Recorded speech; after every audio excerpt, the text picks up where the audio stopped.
Hi, I'm Sam Peterson. I'm the rape prevention educator with Durham Crisis Response Center, and I'm here today to talk about sexual violence, masculinity, and mental health.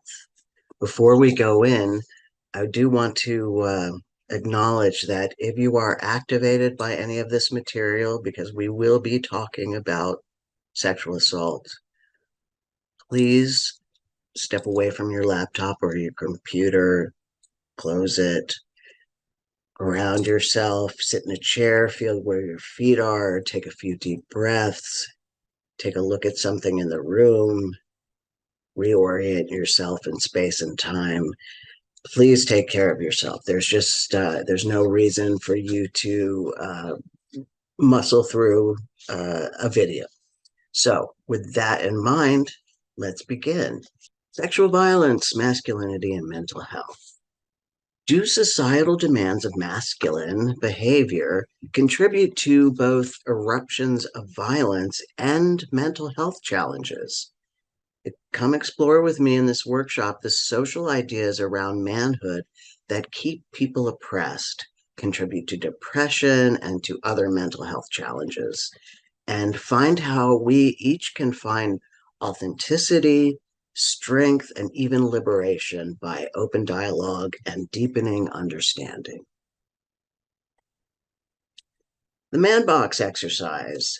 This is an exercise from a fantastic organization called A Call to Men. A Call to Men's vision states that they are, quote, helping to create a world where all men and boys are loving and respectful, and all women and girls and those at the margins of the margins are valued and safe. So let's think about the word man. When I think about the word man, these are some socially constructed words or ideas or behaviors that I think of when I think of the word man. And I think these are pretty common. For example, when I hear the word man, I think strong. Um, when I hear the word guy, I think tough. So, there are these ideas that men must be strong and tough. I'm sure you can fill in your own words around being a man, but here are just a few: strong, leader, punisher, always wants sex, authority, aren't soft. They're the breadwinner. They're stern, and they never cry, and they're tough. So, those are some ideas around masculinity in men. What happens when someone steps outside of the box? For instance, a boy wants to play with dolls or a man cries. What happens when a man steps outside of the box? Well, these are just a few of the things that can happen when someone acts in an authentic manner according to their personalities. And it can be things like being called a wimp or a pussy or a fag, uh, bitch, for instance. These are words that men are called for not behaving in a masculine way, stepping outside of that man box. They can be harassed, they can be threatened, they can be bullied, and in fact, can be murdered. Men are murdered for not living up to the idea of being a masculine man. It happens almost every day, and that is not hyperbole. So the man box limits our capacity to be human. It requires men and boys to shut down important parts of themselves and their emotions. It also requires men and boys to see themselves as superior to people who don't fully participate in the man box and women. This leads to dehumanization, creating objects out of people, and that puts everybody at risk for violence. If people are just objects, it's easier to hurt them. You can't cry or show weakness, so you take it out on others who are showing vulnerability. Being a man is like being in a club where you have to be mean to everyone who doesn't fit in. And it pressures men and boys to always be on guard and ready to prove themselves. And that's exhausting and can contribute to health issues, as we'll see in some later slides. Sexual assault and domestic violence happens to everybody, no matter what your gender, your sexuality, your politics, your ethnicity.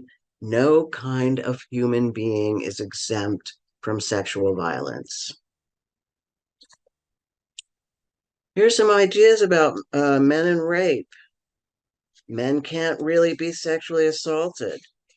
Only gay men can be sexually assaulted. It is gay men who sexually assault other men. These are all false. But they are very strong beliefs that we have around men and rape. Men can't be sexually assaulted by women. That's a common misconception. Although the majority of sexual assaults of men are committed by men, women do sexually assault men. Sexual assault is not always enacted by overwhelming force. It can involve emotional manipulation, where a man can be coerced into a sexual act out of fear or fear of potential repercussions in his relationships or his job. The number of men identifying sexual abuse by a woman as a boy or a young man has increased over the past few years. Ideas that men should always want sex with women, and that as a young man you should feel lucky if you have had sex with an older woman, also makes it difficult for a man to publicly name sexual assault by a woman. Here's another myth. Erection or ejaculation during sexual assault means they wanted it. He asked for it. Here's some more. He asked for it. Most rapists are strangers. Some people physically can't commit rape. The reality is, a person's physical strength, sex, sexual potency, and sexual preference does not affect their ability to rape. Sexual assault can be committed through coercion and manipulation by using fingers or objects such as sticks, markers, pens, or bottles. Rape is not all about physical force. Young people and old people do sexually assault young and old people. Myth: sexual assault and rape in gay couples does not exist. The reality is that rape in same-sex relationship does occur, just as rape in straight relationships occurs. Through physical, psychological, or emotional coercion, some men are forced by their partners to engage in unwanted sex acts. The fact that the man has been in a long-standing sexual relationship with his partner does not remove his right to say no.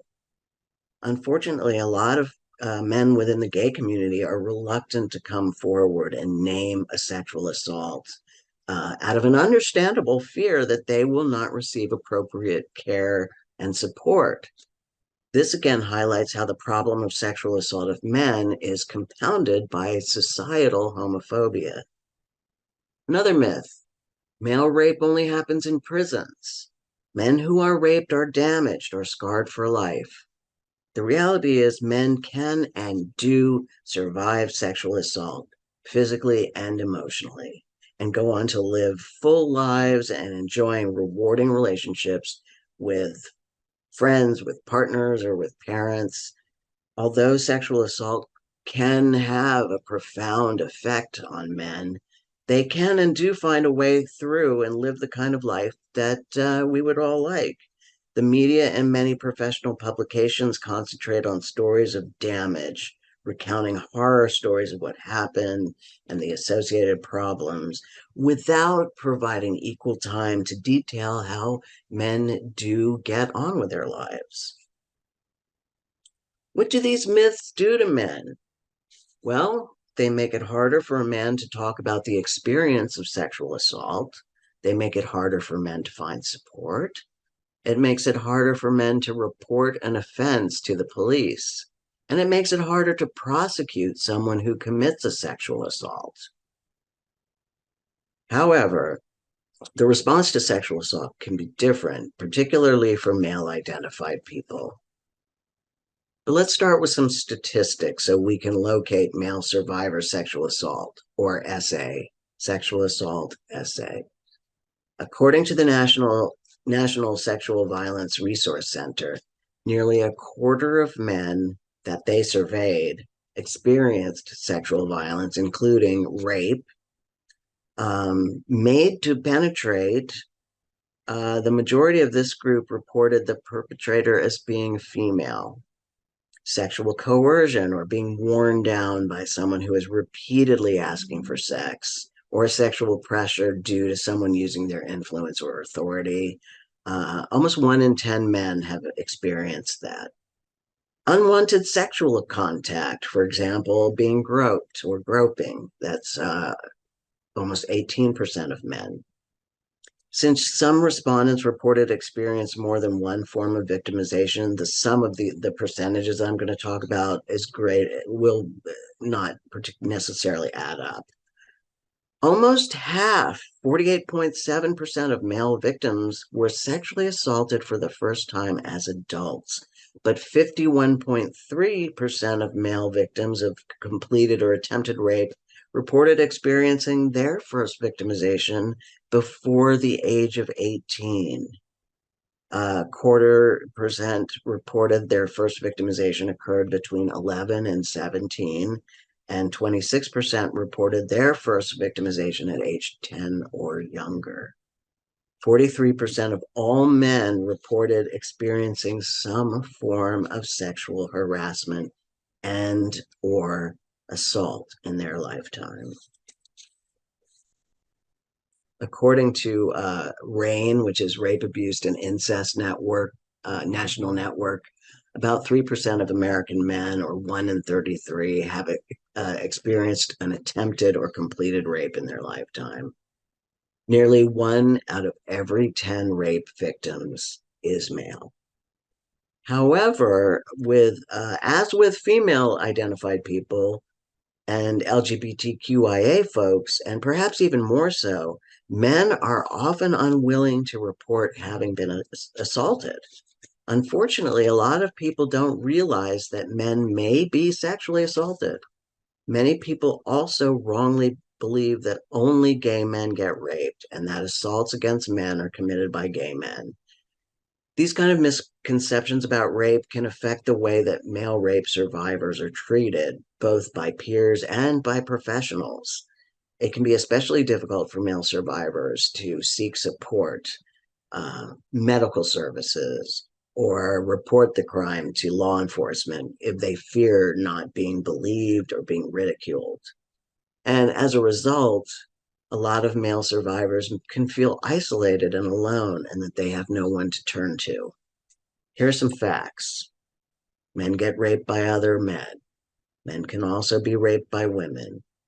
Male rapists who rape men are heterosexual in 98% of the cases. Both gay men and heterosexual men and bisexual men and pansexual men and asexual men, any kind of sexuality, can get raped. Men from all parts of society are raped, not just in prisons. Men are less likely to report rape. Societal support for myths may also affect how male survivors of rape feel about the assault and themselves in the aftermath of the rape. Men are more likely to endorse rape myths. Males are less likely to disclose that they have been sexually abused, and males experience higher levels of stigma for being rape survivors. I'm going to talk more about the profound effect of social attitudes that create an environment of shame and guilt a little bit later. And I'm calling it unhealthy masculinity. But for now, I want to talk about the impact of mental health for men who have experienced sexual violence. Here's what RAIN has to say, and that's the Rape, Abuse, and Incest National Network. Men and boys who have been sexually assaulted may experience the same effects of sexual assault as other survivors, and they may face other challenges that are more unique to their experience.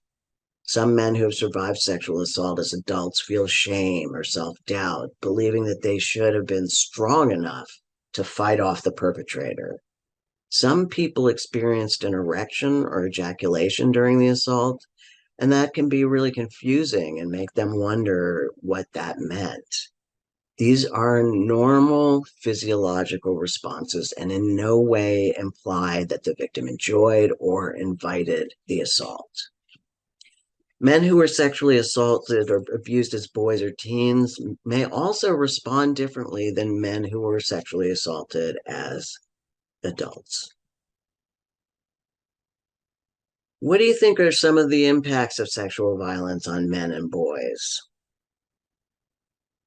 Here's a short list: anxiety, depression, and post traumatic stress disorder, flashbacks, and eating disorders, avoiding people or places that remind you of the assault or abuse, concerns about sexual orientation, fear of the worst happening and having a sense of a shortened future, feeling like less of a man or that you no longer have control over your own body, feeling on edge, being unable to relax, and having difficulty sleeping, a sense of shame or blame over not being able to stop the abuse or assault, especially if you experienced an erection or ejaculation, withdrawal from relationships or friendships, and an increasing sense of isolation, worrying about disclosing for fear of judgment or disbelief, anxiety, depression, post traumatic stress disorder, flashbacks, and eating disorders. That's just a short list of the impacts of sexual violence on men and boys. In regards to PTSD, there is now a symptom that is rape specific, and it is called rape trauma syndrome, or RTS. Rape trauma syndrome is related to post traumatic stress disorder, but is more specific to sexual assault. RTS describes symptoms of trauma, including disruptions to normal physical, emotional, cognitive, and interpersonal behavior. The major symptoms of RTS are re experiencing the trauma. Rape victims may experience recurrent nightmares about the rape, flashbacks, or may have an inability to stop remembering the rape. They may experience social withdrawal. This symptom has been called psychic numbing and involves not experiencing feeling of any kind. Avoidance behaviors or actions. Victims may desire to avoid any feelings or thoughts that might recall to mind events about the rape. Increased physiological arousal characteristics. That means an exaggerated startle response, hypervigilance, sleep disorders, or difficulty concentrating. Here are some common post-acute stage symptoms: poor health in general, continuing anxiety, sense of helplessness, hypervigilance, an inability to maintain previously close relationships, experiencing a general response of nervousness or startle response, persistent fear, mood swings from relatively happy to depression to anger to extreme anger to hostility. And this is more common for male or masculine victims than for female or feminine victims. Sleep disturbances like insomnia, vivid dreams, and recurring nightmares, flashbacks, and intrusive thoughts about the assault. Dissociation, which is feeling like you're not attached to your body. You may feel suspended above your body. Panic attacks.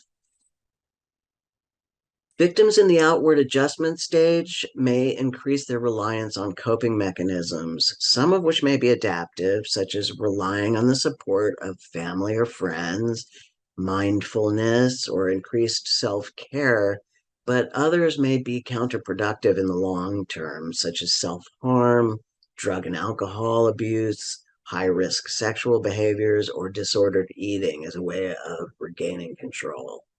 During this stage, victims may feel their lifestyle being changed in a variety of ways, including having a sense of personal security or safety damaged, a hesitance to enter into new relationships, questioning of sexual identity or orientation, disrupted sexual relationships or sexuality, including difficulty reestablishing normal sexual relations, inhibited sexual response, and flashbacks to the rape during sexual activity or hypersexuality.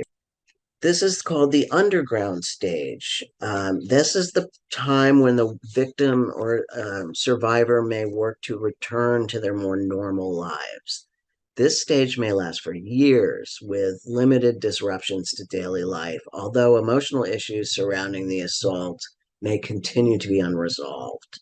In the underground stage, survivors might attempt to return to their lives as if nothing happened, block thoughts of the assault from their mind, and might not want to talk about the incident or related issues, have difficulty in concentrating and depression, may experience some dissociation and or symptoms of hypervigilance. This is the reorganization stage, and that can begin where there is an external trigger that moves a survivor from the underground or outward adjustment stage, or when there's a life transition, or for other reasons that may not be clear to the survivor or their loved ones. Reorganization is characterized by a return to internal and external emotional turmoil. Your family and friends could be confused by the return of feelings and behaviors in the survivor that they thought were resolved. Survivors themselves may feel surprise and fear and confusion in this stage as strong feelings about the assault return.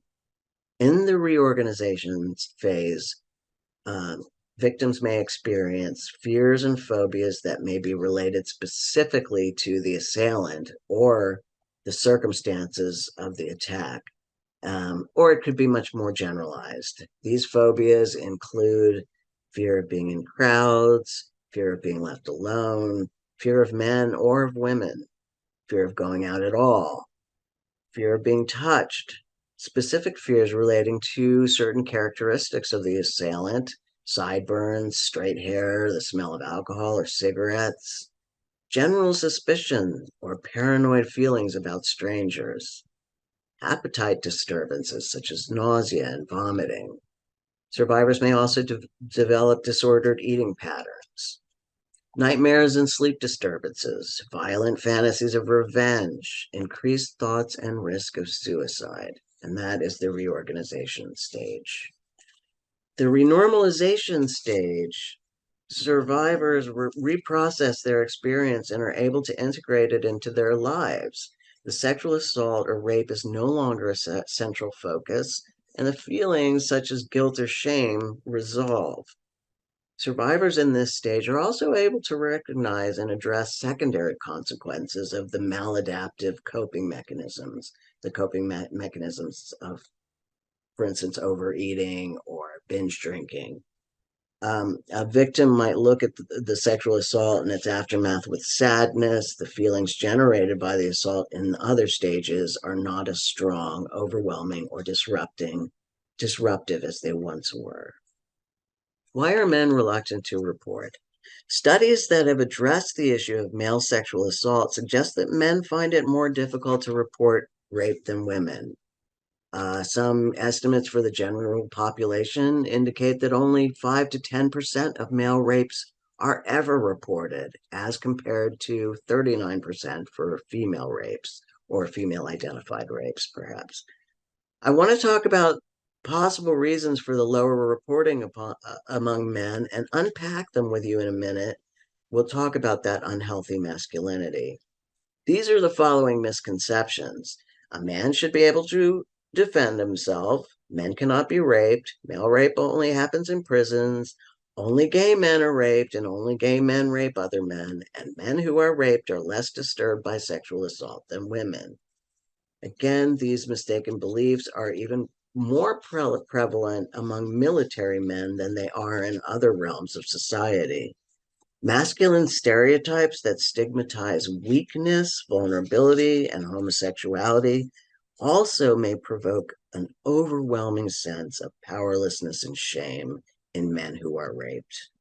In fact, research suggests that men who survive a sexual attack may be seen by others to be at least partially responsible for the assault.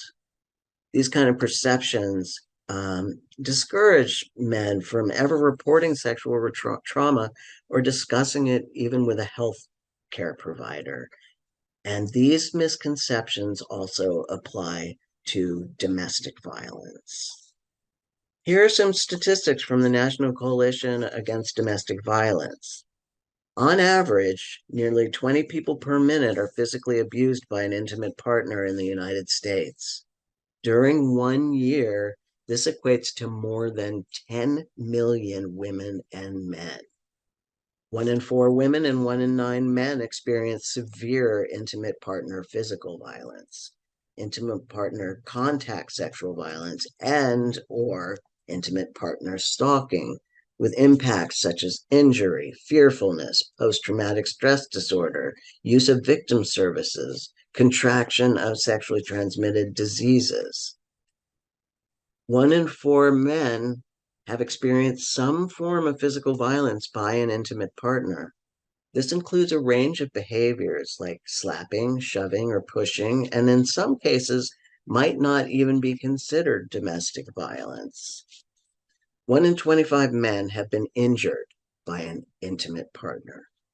1 in 7 men have been victims of severe physical violence, beating, burning, strangling by an intimate partner in their lifetime. 1 in 18 men have been stalked by an intimate partner during their lifetime to the point in which they felt very fearful or believed that they or someone close to them would be harmed or killed. The presence of a gun in a domestic violence situation increases the risk of homicide by 500%. Intimate partner violence accounts for 15% of all violent crime. 48.8% of men have experienced at least one psychologically aggressive behavior, like being kept track of or demanding to know his whereabouts, insulted or humiliated or felt threatened by the partner's actions by an intimate partner in their lifetime. 4 in 10 men have experienced at least one form of coercive control, isolation from friends and family, manipulation, blackmail, deprivation of liberty, threats, economic control, and exploitation by an intimate partner in their lifetime. And these statistics are mostly culled from police rosters and hospitals, as well as independent surveys. That means that these numbers are low for the reasons I've already given. Men and male identified people feel pressure to conform to a certain social construct of masculinity.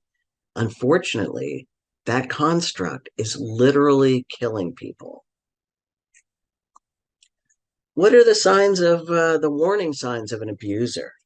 According to NCADV, red flags and warning signs of an abuser include, but are not limited to, extreme jealousy, possessiveness, unpredictability, a bad temper, cruelty to animals, verbal abuse, extremely controlling behavior, antiquated beliefs about the roles of women and men in relationships, forced sex or disregard of their partner's unwillingness to have sex, sabotage of birth control methods, or refusal to honor agreed upon methods.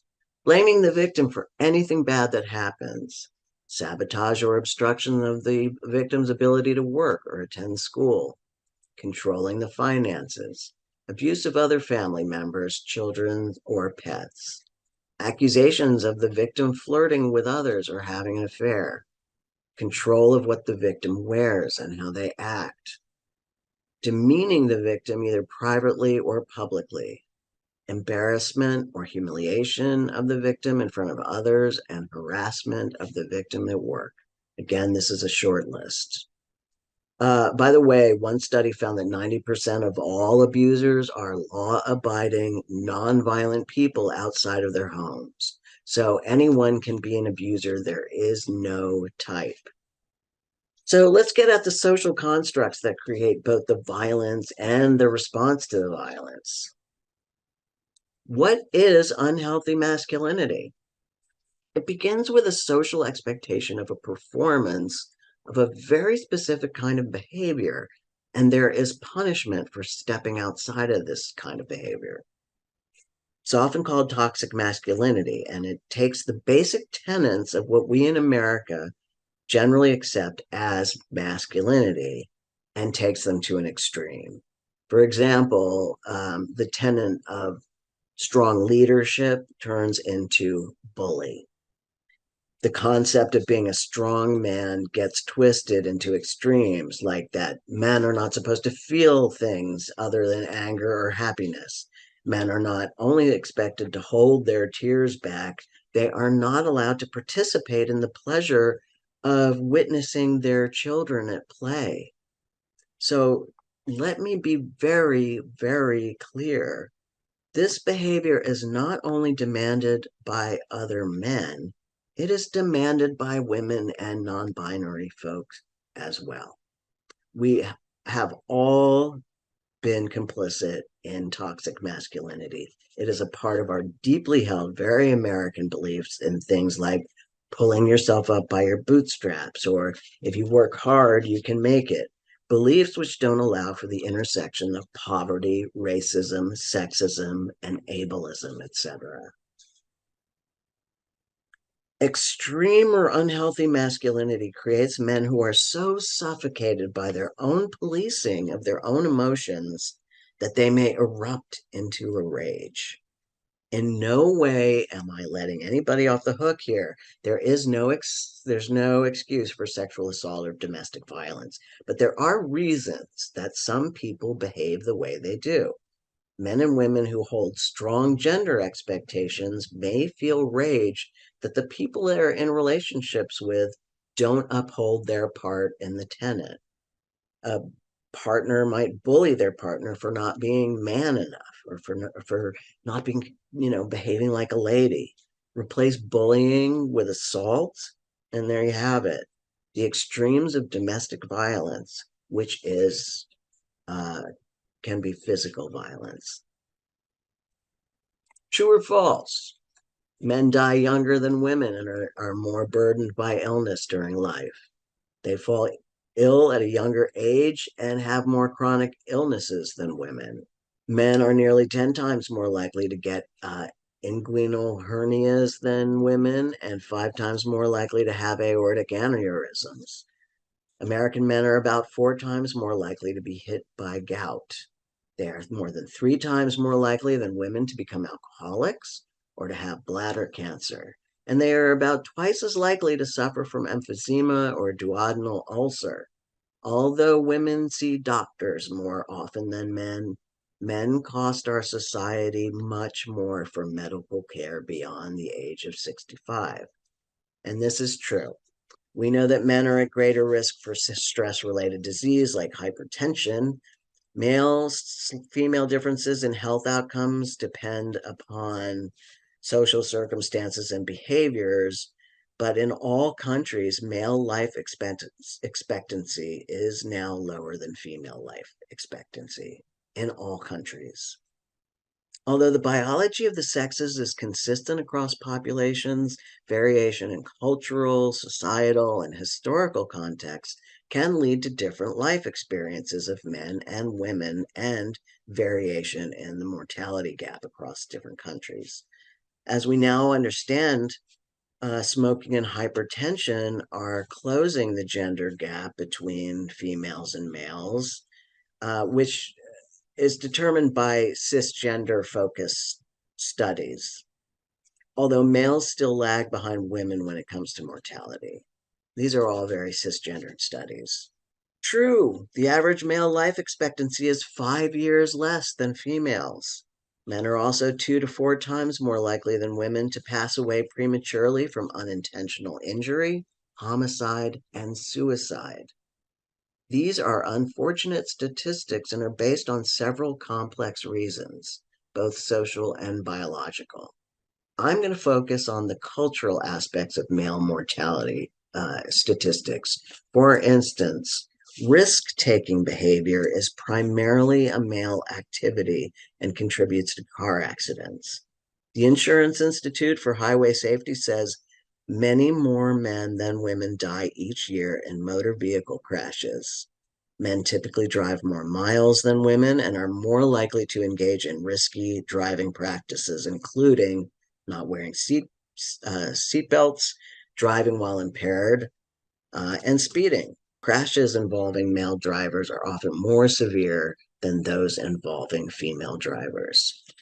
However, females are more likely than males to be killed or injured in crashes of equal severity, although sex differences in fatality risk diminish with age. Concerning mental health, men are more prone to antisocial disorders and substance use disorders than women, who are more prone to depression and anxiety. There is a gender divide in the usage of mental health services. Men consult mental health experts less frequently than women. According to Medical and Life Science News, emotional expression, healthcare, and asking for help are still all framed as feminine traits.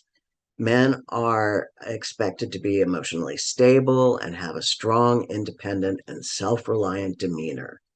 As a result, men are encouraged to define themselves in opposition to women by concealing their own health needs and refusing to seek care to conform to the socially prescribed male role. Men may be hesitant to seek professional help because of this gendered role conflict, and they may fear increased stigma if they do. What societal factors contribute to this? Work stress, lack of social networks and supports, and behavioral factors like risky behavior, aggression and violence, smoking, alcohol and substance abuse, diet, lack of exercise, lack of routine medical care. There are unreasonable expectations made of men. Work stress is commonly blamed for men's higher rates of heart disease, alcoholism, smoking, and more. In fact, karoshi, death from overwork, is a recognized diagnosis in Japan, and it triggers compensatory payments to survivors. Type A behaviors, stress, hostility, and anger have all been implicated in heart disease risk factors, and these traits tend to have a higher prevalence among men than women. Social networks and supports. Strong interpersonal relationships and support networks reduce the risk of a lot of problems, ranging from the common cold to depression to heart attacks and strokes. In contrast, social isolation has been identified as a heart disease risk factor. Women have much larger and more reliable social networks than men statistically. Have you heard the saying that two men can't take a walk together unless one is carrying a ball? Violent behavior, though, directly threatens the health and well being of others, both male and female. A man is nearly 4 times likely to die from homicide or suicide than a woman, but women are more likely to be victims of domestic violence. Women are more likely than men to have health insurance and a regular source of health care. According to a major survey conducted by the Commonwealth Fund, 3 times as many men as women had not seen a doctor in the previous year. More than half of all men had not had a physical exam or a cholesterol test in the previous year. In general, men who have the most traditional macho views about masculinity are the least likely to get routine checkups and necessary medical care, says the Harvard Medical Review. I don't know what their data is, but I'm inclined to believe it. As far back as 2000, the World Health Organization acknowledged the need to pay greater attention to the shorter life expectancy of men and identified a lack of understanding of the role of masculinity in shaping men's expectations and behaviors as a primary causative factor for health disparity between men and women. Why do some men resort to violence to resolve a conflict? Men will often resort to violence to resolve conflict because anger is the only emotion that they have been socialized to express. Unfortunately, the way that young men are conditioned to view sex and their need to be dominant and have power over others also contributes to incidents of sexual assault and other forms of interpersonal violence on college campuses. There is an accumulating body of research that indicates increased symptoms of post-traumatic stress disorder are associated with the perpetration of interpersonal violence among men. It is theorized hyperarousal symptoms and anger associated with PTSD are potential causes for the increased rates of aggression seen among individuals with this disorder. In addition, research has shown that increased depressive symptoms are related to increased rates of perpetrating interpersonal violence among men. A study found that male perpetrators of interpersonal violence had significantly more depressive symptoms than non-perpetrators of interpersonal violence, or IPV. More recent research also supports the association between depressive symptoms and IPV perpetration. This particular group of men, who were a fairly representative sample of the general population, according to the researchers, showed the estimated prevalence of mental health problems among this sample of male batterers was extremely high, end quote. Substance use and substance use disorder have also been found to be associated with male perpetrated IPV.